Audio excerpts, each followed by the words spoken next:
Au premier jour des questions pour la première africaine-américaine nommée à la Cour suprême des États-Unis, la juge Ketanji Brown Jackson a promis aux sénateurs qu'elle sera une juge impartiale. Je suis parfaitement consciente qu'en tant que juge dans notre système, j'ai un pouvoir limité et j'essaie dans tous les cas de m'en tenir à cela. Jackson, âgée de 51 ans, est la première candidate depuis des décennies à avoir l'expérience dans le domaine de la défense pénale. Elle a fait face à des questions intenses de la part des républicains sur la période où elle défendait des détenus à Guantanamo Bay, à Cuba, après les attentats terroristes du 11 septembre. Je ne pense pas qu'il soit nécessaire de traiter le gouvernement de criminel de guerre en poursuivant des accusations contre un terroriste. Je pense juste que vous êtes allé trop loin. Mais comme Jackson l'a expliqué, elle remplissait un rôle clé dans le système judiciaire américain qui assure la représentation légale de tous les accusés.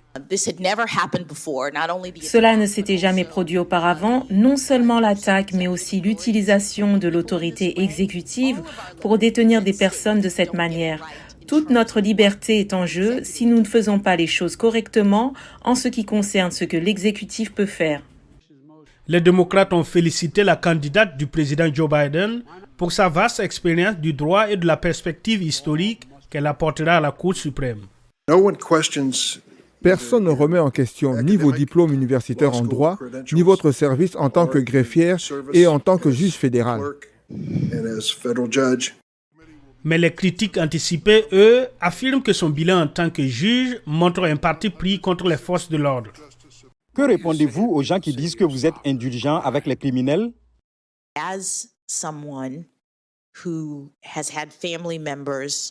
En tant que personne ayant des membres de sa famille en patrouille et sur la ligne de front, je me soucie profondément de la sécurité publique.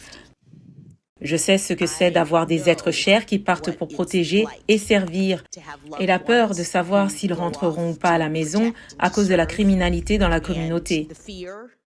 La nomination de la juge Jackson pourrait être adoptée au sein de la commission judiciaire du Sénat sans le soutien des républicains qui craignent qu'elle ne soit une juge militante des questions sociales telles que le droit à l'avortement ou le contrôle des armes à feu. Les protections de la liberté d'expression du premier amendement s'appliquent-elles de la même manière aux manifestants conservateurs et libéraux? Oui. Pensez-vous que le droit individuel de détenir et de porter des armes est un droit fondamental? Monsieur le sénateur, la Cour suprême a établi que le droit individuel de détenir et de porter des armes est un droit fondamental. Le Sénat américain pourrait organiser un vote complet sur la nomination de la juge Jackson dès la semaine prochaine.